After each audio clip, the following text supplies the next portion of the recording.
کشمیر بنے گا پاکستان، کس چیز کے لیے لڑ رہے ہیں؟ پاکستان کے لیے. تو وطن کی جنگ ہے، اسلام نہیں ہے، توحید نہیں ہے، کفر کی جنگ ہے، وطنیت کی جنگ ہے.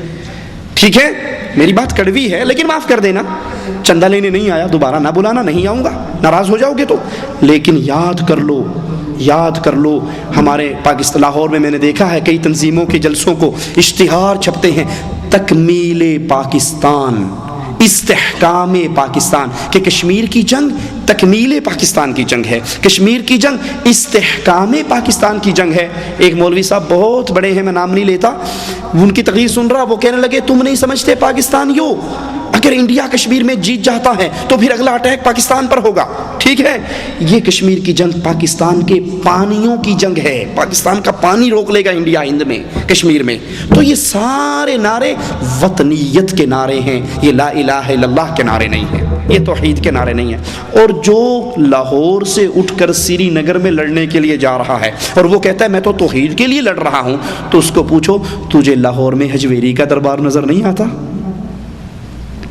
تجھے لاہور میں گھوڑے شاہ کا دربار نظر نہیں آتا؟ لاہور میں پھیلتا ہوا شرک اور کفر نظر نہیں آتا؟ اپنے گھر میں آگ لگی ہے، کسی کی جھوپڑی کی آگ بجھانے جا رہا. ٹھیک ہے، تو جنگ ہوتی ہے لا الہ الا اللہ کے لیے جو لڑی جائے، وہ توحید کی جنگ ہے. وطنیت کی جنگیں سیاسی جنگیں ہیں، اور اس میں اگر کوئی مارا جاتا ہے وہ اپنے اپنے ایمان اور عقیدے پہ اٹھایا جائے گا. مواحد مرے گا، رسول اللہ صلی اللہ علیہ وسلم نے فرمایا من قتل دون عرضه فهو شہید، من قتل دون ماله فهو شہید. جو جان بچاتے ہوئے مارا گیا شہید ہے، جو عزت بچاتے ہوئے مارا گیا وہ شہید ہے، جو مال بچاتے ہوئے مارا گیا وہ شہید ہے. اپنے اپنے مواحد مرے گا تو جنتی ہے، مشرک مرے گا تو وہ کشمیر میں مرے، افغانستان میں مرے، عراق میں مرے، جہاں مرضی مر جائے. یا علی مدد کہنے والا مرے گا تو سیدھا جہنم میں، غریب نواز کا بندہ مرے گا تو جہنم میں. کشمیر میں لڑنے کی وجہ سے وہ جنتی نہیں ہو سکتا.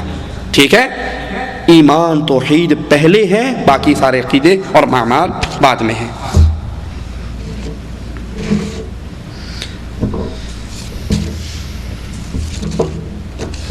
یہ بھائی سفید کاغذ کیوں بھیج رہے ہیں؟ میں لکھ کے سوال آپ کو دوں کیا؟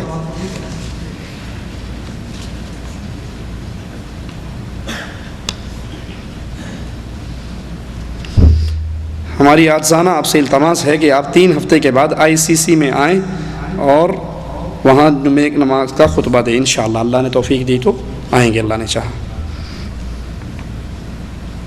ہمارے ملک ہند میں بہت سی مسجدیں ہیں جہاں شافعی مسئلے پر نماز پڑھتے ہیں، وہاں فجر کی نماز میں دعائے قنوت پڑھتے ہیں. کیا فجر کی نماز میں دعائے قنوت پڑھنا جائز ہے؟ فجر کی نماز میں دعائے قنوت حدیث سے ثابت ہے. جب مسلمانوں پر حالات پریشانی کے ہوں، مظلوم ہوں، ظلم ہو رہا ہو تو ان کی مدد کے لیے دعا کرنا، کفار کے لیے بد دعائیں کرنا، یہ حدیث سے ثابت ہے.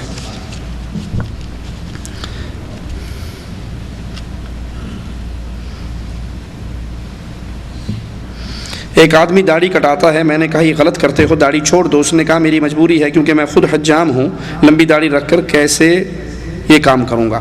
تو بھائی وہ جو کام کر رہا ہے وہی حرام ہے. حجام کا کام، نائی کا کام، اگر وہ سر کے بال کاٹنے کے ساتھ ساتھ داڑھی شیو کرتا ہے اس کا رزق حرام ہے. اپنے اس گناہ کے کاروبار سے توبہ کرے اور داڑھی کاٹنے سے بھی توبہ کرے. تصوف اور احسان میں کیا فرق ہے؟ احسان اللہ کی ایسے عبادت کی جائے کہ جیسے بندہ اللہ کو دیکھ رہا ہے. فَإِن لَمْ تَكُنْ تَرَى فَإِنَّهُ يَرَاكَ. ایمان کا یہ درجہ نہ مل سکے تو پھر کم از کم یہ خیال رکھے کہ اللہ تو مجھے دیکھ رہا ہے، اللہ تو مجھے دیکھ رہا ہے. تصوف کفر کا نظریہ ہے، تصوف کفر کا نظریہ ہے. صوفیاء کرام انہوں نے جو عقائد ہمارے بر صغیر میں اور عرب میں پھیلائے ہیں وہ عقائد اسلام سے یوں ٹکراتے ہیں. تصوف کہتے ہیں خالق اور مخلوق کے فرق کو ختم کر دینے کا نام. ہر چیز ہی وہ ہے، وحدت الوجود ہو، وحدت الشہود ہو، حلول ہو، یہ سارے عقیدے کفری عقیدے ہیں. تصوف کے بانی مبانی ابن عربی کا ایک شعر سنا کر بات آگے ختم کرتا ہوں. وہ کہا کرتا تھا العبد رب والرب عبد یا لیت شعری من المکلف ان قلت عبد فذاک رب او قلت رب انی یکلف. بندہ خدا ہے، خدا بندہ ہے، بندہ خدا ہے، خدا بندہ ہے. مجھے نہیں پتا شریعت کس کے لیے آئی ہے. اگر کہیں شریعت بندے کے لیے آئی ہے, بندہ تو خدا ہے, اور اگر کہیں شریعت خدا کے لیے آئی ہے تو خدا کو نماز روزے کی کیا حاجت ہے. مولوی ذکریا صاحب فضائل صدقات میں لکھتے ہیں, اے اللہ جو تو ہے وہ میں ہوں, جو میں ہوں وہ تو ہے. یہ تصوف ہے, یہ کفر کا عقیدہ ہے. امداد اللہ مہاجر مکی شمائم امدادیہ میں لکھتے ہیں, بندہ وجود ظاہری سے پہلے خدا تھا اور بندہ ہی خدا ظاہر ہے. اشرف علی تھانوی امداد المشتاق میں لکھتے ہیں کہ ظاہر عبد ہے, باطن حق. ظاہر بندہ ہے, حقیقت میں اللہ ہے. ٹھیک ہے. بابا فرید کہتا ہے چاچڑ وانگ مدینہ ڈسے کوٹ مٹھن بیت اللہ, ظاہر دے وچ پیر فریدون, باطن دے وچ اللہ. بظاہر بابا فرید, اندر اللہ ہے. تو یہ کفر کے عقیدے ہیں, یہ تصوف اسلام کا نظریہ نہیں ہے. جو لوگ 11ویں شریف کا ختم دلواتے ہیں, نبی کو زندہ مانتے ہیں, تعویذ بھی کرواتے ہیں, اور وہ لوگ کہتے ہیں کہ نبی ہمیں خواب میں ملتے ہیں, کیا یہ صحیح ہے؟ خواب میں مل بھی جائے, خواب تو چھوڑو, زندگی میں بھی ان کو نبی مل جائے تب بھی ان کو ملنے کا فائدہ. ابو جہل کو نبی زندگی میں ملتا تھے, نہیں ملتے تھے؟ ابو جہل زندہ تھے, اللہ کے نبی زندہ تھے تو ابو جہل ملتا تھا نا. اللہ کے نبی زندہ تھے, ابو لہب ملتا تھا, کوئی فائدہ ہوا؟ جس بندے کے عقیدے میں شرک ہے, ٹھیک ہے, اس کی کسی بات کی تصدیق نہیں ہو سکتی. اس کے پاس شیطان آتا ہے جو اس کو بتاتا ہے کہ 11ویں دیا کر. نبی شرک کی دعوت نہیں دیتے. یہ اعمال شرکی اعمال ہیں.